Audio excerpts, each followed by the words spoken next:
அனைவருக்கும் வணக்கம். நம்ம எல்லாருமே ரொம்ப எதிர்பார்த்துக்கிட்டு இருந்த காங்கிரஸோடைய தேர்தல் வாக்குறுதிகள் இன்றைக்கி வெளியிட்டிருக்காங்க. அதில் முக்கியமான சில வாக்குறுதிகள் தான் இன்றைக்கி நம்ம பார்க்க போகிறோம். முதல்ல, அரசு மற்றும் பொதுத்துறை நிறுவனங்களில் ஒப்பந்த பணிமுறை நீக்கப்படும். நாடு முழுவதும் சமூக பொருளாதார சாதிவாரி கணக்கெடுப்பு மேற்கொள்ளப்படும். மத்திய அரசு பணியில் காலியாக உள்ள 30 லட்சம் பணியிடங்களை நிரப்புவோம் அப்படின்னு குறிப்பிட்டிருக்காங்க. மனித கழிவுகளை மனிதரே அள்ளும் நடைமுறை ஒழிக்கப்படும். அங்கன்வாடிகளில் கூடுதலாக 14 லட்சம் வேலைவாய்ப்புகள் உருவாக்கப்படும். மத்திய அரசு பணியில் 50% பெண்களுக்கு வாய்ப்பு அளிக்கப்படும் அப்படின்னு குறிப்பிட்டிருக்காங்க. ஒரு நாளுக்கான குறைந்தபட்ச ஊதியத்தை ரூபாய் 400 கொண்டு வர நடவடிக்கை எடுக்கப்படும். ஜம்மு காஷ்மீருக்கு முழு மாநில அந்தஸ்து உடனடியாக வழங்கப்படும். ஏழைகளுக்கான மருத்துவ காப்பீடு 25 லட்சமாக அதிகரிக்கப்படும் அப்படின்னு அவங்களுடைய தேர்தல் அறிக்கையில் குறிப்பிட்டிருக்க சில முக்கியமான வாக்குறுதிகள். மாணவர்கள் சந்திக்கும் பிரச்சனைகளை களையும் வகையில் ரோஹித் வெமுலா சட்டம் இயற்றப்படும் அப்படின்னு குறிப்பிட்டிருக்காங்க. தனியார் கல்வி நிறுவனங்களில் பட்டியல் இனத்தவர் பழங்குடியின மாணவர்களுக்கு இடஒதுக்கீடு வழங்க தனி சட்டம் இயற்றப்படும் அப்படின்றதும் காங்கிரஸோட தேர்தல் வாக்குறுதியில் ஒன்று.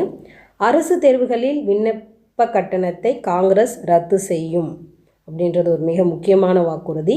தனிநபர் சட்டங்களில் வரும் மாற்றம் அனைத்தும் சமுதாயத்தினரின் சம்மதம் பெற்ற பிறகே மேற்கொள்ளப்படும். இது எவ்வளோ சாத்தியம் அப்படின்னு நமக்கு தெரியல, ஆனால் இதுவும் அவர்களுடைய வாக்குறுதி. முதியோர் மாற்றுத்திறனாளி விதவைகளுக்கான பென்ஷன் ரூபாய் 1000 உயர்த்தப்படும் அப்படின்னு குறிப்பிட்டிருக்காங்க. 21 வயதுக்கு கீழே உள்ள விளையாட்டு வீரர்களுக்கு மாதம் ரூபாய் 10,000 ஊக்கத்தொகை வழங்கப்படும் அப்படின்னு உங்களோட வாக்குறுதியில் மிக முக்கியமான ஒரு வாக்குறுதி இது. அனைத்து மாவட்டங்களிலும் தலா ஒரு மருத்துவக் கல்லூரி மற்றும் மருத்துவமனை ஏற்படுத்தப்படும். மூத்த குடிமக்களின் பாதுகாப்பு சட்டத்தில் உள்ள குறைகளை களையும் வகையில் மறு ஆய்வு செய்யப்படும் அப்படின்னு குறிப்பிட்டிருக்காங்க. அடுத்ததாக, டிப்ளமோ முடித்த இளைஞர்களுக்கு பொதுத்துறையில் தொழில் பழகுனர் பயிற்சி வழங்கப்படும். பழகுனர் பயிற்சி மேற்கொள்ள இளைஞர்களுக்கு ஆண்டுக்கு ரூபாய் 1 லட்சம் தொகை வழங்கப்படும். இராணுவ ஆள் சேர்ப்புக்காக கொண்டுவரப்பட்ட அக்னிபாத் திட்டம் ரத்து செய்யப்படும். மார்ச் 15, 2024 வரை செலுத்தப்படாத கல்விக்கடன் வட்டியுடன் ரத்து செய்யப்படும். 100 நாள் வேலை திட்டத்தின் பணியாளர்களுக்கு தினக்கூலி ரூபாய் 400 உயர்த்தப்படும். உச்சநீதிமன்றம் உயர்நீதிமன்றத்தில் காலியாக உள்ள பணியிடங்கள் 3 வருடங்களுக்குள் நிரப்பப்படும்.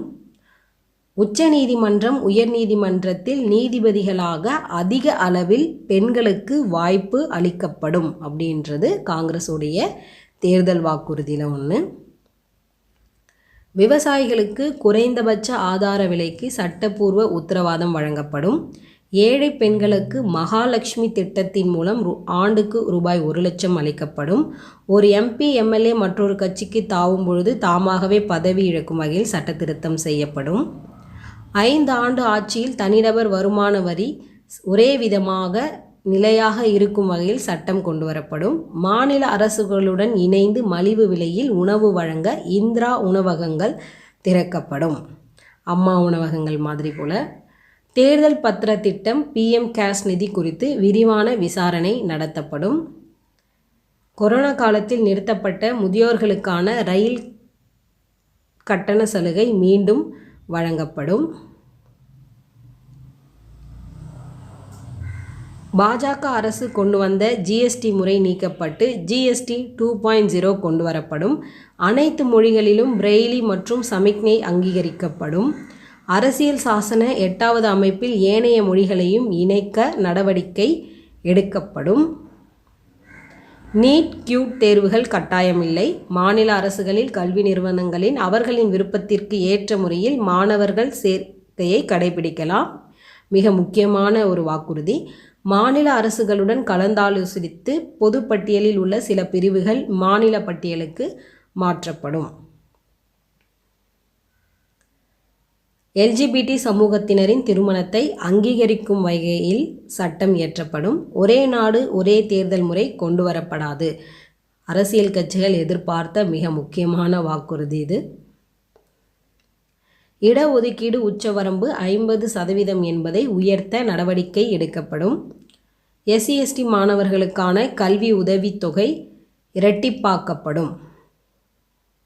இது எல்லாமே காங்கிரஸோட முக்கியமான சில வாக்குறுதிகள் தான் நம்ம பார்த்துட்ருக்கோம்.